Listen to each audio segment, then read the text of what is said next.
तो जैसे ही मूवी शुरू होती है हम एक आदमी को देखते हैं। उस आदमी ने अपनी वाइफ को एक बेसबॉल के बैट से जान से मार दिया था। अब ऐसा करने के बाद वहाँ पर एक अजीब सा आदमी आता है जिसका फेस जला हुआ होता है और वो उस आदमी की वाइफ को लेकर वहाँ से चला जाता है। अब सीन शिफ्ट होता है और हम एक कार में 3 लोगों को देखते हैं। उन तीनों लोगों में बेग और उसकी गर्लफ्रेंड कैंडिस और उन दोनों का दोस्त जिम्मी होता है। बेग एक राइटर होता है और उसे पता चलता है कि शहर के अंदर कुछ नर पक्षियों को देखा गया है, इसलिए वो इस बारे में रिसर्च करता है। और जब वो कार से जा रहे होते हैं तभी एक बहुत ही बड़ा पत्थर उनकी गाड़ी पर आकर गिरता है और उनका एक्सीडेंट होने से बच जाता है। और जब बेग गाड़ी से उतरता है तो देखता है कि एक आदमी ने जानबूझकर उनकी गाड़ी के ऊपर पत्थर फेंका है। इसके बाद बेग उस आदमी को पकड़ने के लिए जाता है तो कैंडिस उसे ऐसा करने से मना कर देती है और कहती है कि तुमने ही तो कहा था कि शहर के अंदर मरे हुए लोग रहते हैं, इसलिए हमें यहाँ से चलना होगा। और फिर वो सब कार में बैठकर आगे निकलते हैं। रेस्टोरेंट में खाना खाने जाते हैं और वहाँ पर कैंडिस जो है बाथरूम के अंदर जाती है और अपना प्रेगनेंसी टेस्ट करती है तो वो पॉजिटिव निकलता है और वो इस बात को बैग से छुपा कर रखना चाहती है। अब बैग और जिमी रेस्टोरेंट के ओनर के पास जाते हैं और उस ओनर से नर पक्षियों के बारे में पूछते हैं,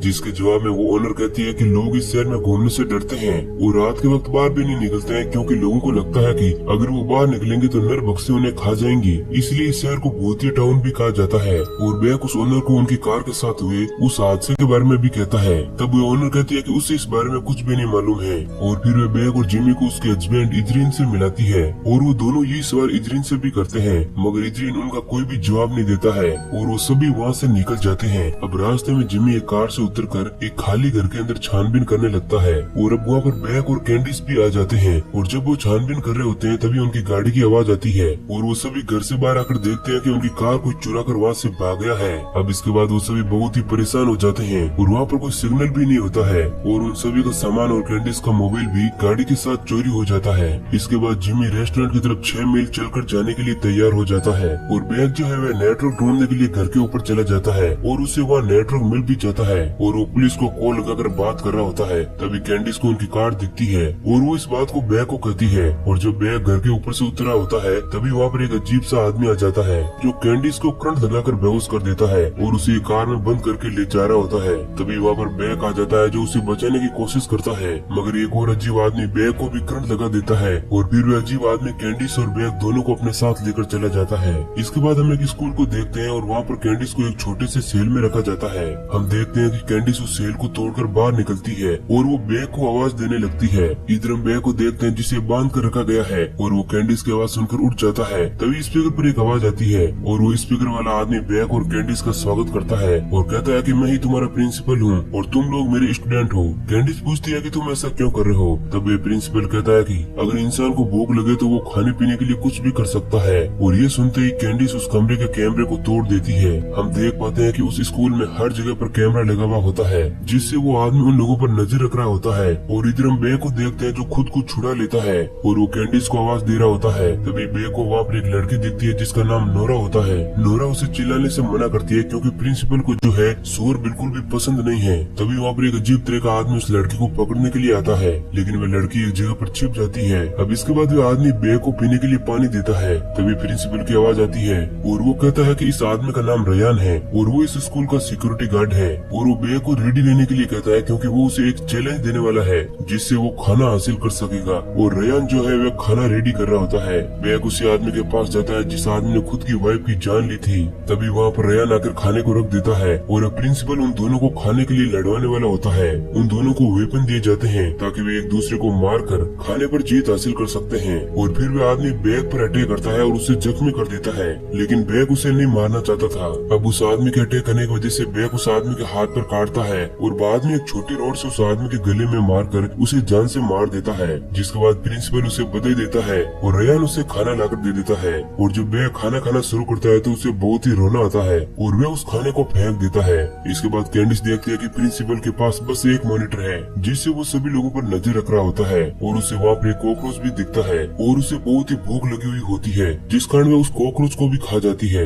तभी वहाँ पर नोरा आती है और वो कैंडिस को पानी पीने के लिए देती है। कैंडिस मॉनिटर वाली बात नोरा को बताती है और वो उसे इस बात को बैग को बताने के लिए कहती है। तभी वहाँ पर रयान आ जाता है और वो नोरा को पकड़कर एक सेल के अंदर बंद कर देता है। इधर नोरा मॉनिटर वाली बात बैग को बता देती है। इधर रयान एक आदमी आदमी को नोरा की सेल के अंदर लेकर आता है और वो आदमी नोरा को मारकर उसका मांस खाने लगता है। और जब बैग उसे छोड़ने के लिए कहता है तो वो आदमी बैग की ओर बढ़ता है और इधर प्रिंसिपल भी बैग का दरवाजा खोल देता है, लेकिन बैग दरवाजे को फिर से बंद कर देता है और वो आदमी बैग को पकड़ने की कोशिश करता है। बैग वहीं पर दूसरे दरवाजे को तोड़ने की कोशिश करता है और दूसरी ओर रेयान एक बार उस लड़की को उठाकर कैंडिस के पास ले जाता है और उसे शॉक देकर उठाता है और फिर प्रिंसिपल खाने के लिए उन दोनों को आपस में लड़ाता है और एक कैंची भी वहाँ पर फेंक देता है। और दूसरी लड़की जो होती है वह बहुत ही ज्यादा पागल होती है और फिर कैंडिस और उस लड़की के बीच में झड़प हो जाती है। उन दोनों के बीच काफी देर तक लड़ाई चलती रहती है और आखिर में कैंडिस उस कैंची से उस लड़की को बेरहमी से मार देती है और इधर बैग भी उस दरवाजे को तोड़ देता है। और जब रेयान कैंडिस को खाना देने जा रहा होता है तभी वहाँ पर बैग आ जाता है और रेयान उसे गैस की मदद से कैंडिस के सेल में बंद कर देता है।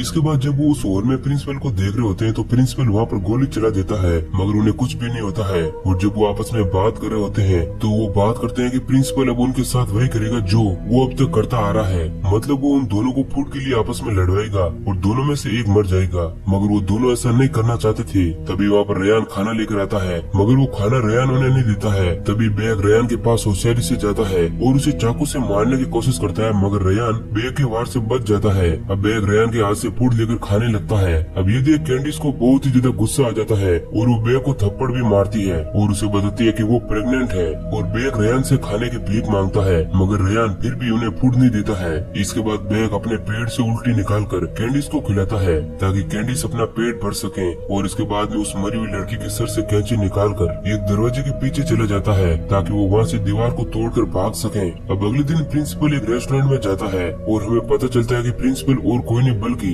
इद्रीन है। तभी वहाँ पर एक डिटेक्टिव आती है और वो बैग के बारे में पूछती है क्योंकि उसे एक कॉल आया था और बैग की कार भी चोरी हो चुकी थी। तभी प्रिंसिपल कहता है कि मैंने उन लोगों को देखा है, अगर आप चाहो तो मैं आपको उस जगह पर लेकर चल सकता हूँ। इधर हम रेयान को देखते हैं जो कैंडिस को बहुत देर से देख रहा होता है और बैग को पता चलता है कि रेयान कैंडिस को पसंद करने लगा है और कैंडिस रेयान से खाना मांगने लगती है। तभी हम देखते हैं कि प्रिंसिपल उसे डिटेक्टिव को लेकर उसी स्कूल के पास आता है और जब वह उसे स्कूल के अंदर लेकर आता है तो उसे एक रोड से मारकर उसे भी जख्मी कर देता है और उसे भी एक सेल के अंदर बंद कर देता है। और तभी हम एक और आदमी को देखते हैं जिसका नाम नॉर्मन होता है और वह भी बहुत ही दिनों से भूखा होता है और उसे भी एक मौका दिया जाता है ताकि वह खाना हासिल कर सके। वही दूसरी ओर जब बैग कैंची से दीवार खोद रहा होता है तभी वहाँ पर प्रिंसिपल आ जाता है जिसके बाद बैग वहाँ से निकल जाता है और प्रिंसिपल उन्हें पीने के लिए पानी देकर वहाँ से चला जाता है। इधर नॉर्मन के सामने वह डिटेक्टिव आ जाती है और वह समझ नहीं पाती है कि यहाँ पर चल क्या रहा है। उन दोनों के बीच लड़ाई होती है और नॉर्मन जो है उस डिटेक्टिव को जान से मार देता है और खाना हासिल कर लेता है। इधर बैग दीवार को खोदते खोदते दीवार की तह तक पहुँच जाता है और उसे बाहर जाने का रास्ता भी दिख जाता है। तभी वहाँ पर रेयान आ जाता है और वह बैग को बेहोश कर देता है और उसे दूसरे सेल के अंदर बंद कर देता है जहाँ पर जिम्मी भी बंद होता है। वे दोनों एक दूसरे को देखकर बहुत ही खुश होते हैं और इसी के साथ दुखी भी होते हैं क्योंकि जिम्मी बहुत ही दिनों से भूखा होता है। तभी वहाँ पर रेयान खाना लेकर आता है ताकि उन दोनों के बीच भी लड़ाई करवा सके। अब रेयान जिम्मी को एक गन देता है और बैग उसे गन चलाने से मना करता है लेकिन जिम्मी बैग को मारने के बजाय खुद को एक गोली से मार लेता है क्योंकि जिम्मी बैग को अपना भाई समझता था। तभी एक दरवाजा खुलता है और वहाँ पर चैम्बर में बहुत सारे लोग होते हैं और वो सभी बैग को मारने के लिए आते हैं लेकिन बैग सभी को मार देता है। ये देख प्रिंसिपल को बहुत ही ज्यादा गुस्सा आता है क्योंकि हर बार किसी न किसी तरह बैग जीत रहा होता है। जिसके बाद वो कैंडिस के पास जाता है ताकि वह उसे टॉर्चर कर सके लेकिन कैंडिस प्रिंसिपल पर अटैक कर देती है और उसे जख्मी भी कर देती है और फिर वह वहाँ से बैग के पास जाने के लिए भागती है लेकिन तभी उसकी आवाज रेयान सुन लेता है। लेकिन इधर बैग रेयान को पकड़ देता है जिस कारण रेयान के कपड़े फट जाते हैं और हमें पता चलता है कि रेयान एक लड़की है। जिसके बाद रेयान कैंडिस को मारकर उसे बैग के साथ बंद कर देती है। तभी वहाँ पर प्रिंसिपल आ जाता है जिसके बाद कैंडिस पूछती है कि तुम ऐसा क्यों कर रहे हो। तब प्रिंसिपल बताता है कि वो और उसकी वाइफ और उसकी बेटी एक जगह पर रहा करते थे लेकिन गवर्नमेंट ने उस जगह को एक डिजास्टर एरिया बोलकर उन लोगों को उस जगह से हटने के लिए कहा और जब वो लोग एक कार के अंदर थे तो उनकी कार एक सिंक के अंदर गिर गई जिस वजह से वो सभी लोग बहुत दिनों तक उस सिंक के अंदर ही फंसे हुए थे और वो भी बिना खाना खाए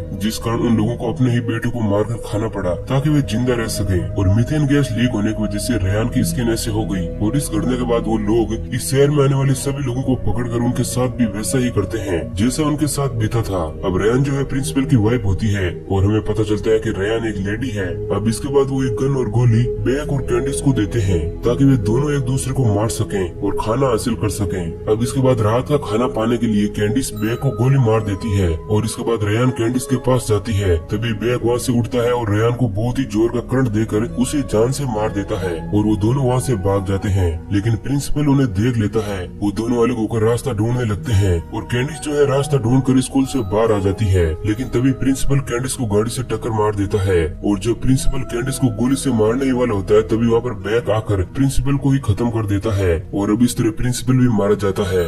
इसके बाद बैक और कैंडिस जो है उस कार को लेकर वहाँ से चले जाते हैं। बैक कैंडिस को एक रिंग देकर उसे शादी के लिए प्रपोज करता है। तभी वहाँ स्कूल की तरफ पुलिस भी आ जाती है और वहाँ पर फंसे हुए सभी लोगों को बाहर निकालती है। और लास्ट का सीन में हम देखते हैं कि दो पुलिस वाले उस रेस्टोरेंट के ओनर के पास पूछताछ के लिए जाते हैं। तभी एक आदमी एक पुलिस ऑफिसर को जान से मार देता है और तभी वहाँ पर रेयान भी आ जाती है, मतलब कि वो अभी तक नहीं मरी है और वे उस दूसरे पुलिस ऑफिसर को पकड़कर बांध देती है। और हम देख पाते हैं कि रेस्टोरेंट की ओनर और एक आदमी ये सब साथ में मिले हुए होते हैं और इसी सीन के साथ ये मूवी एंड हो जाती है।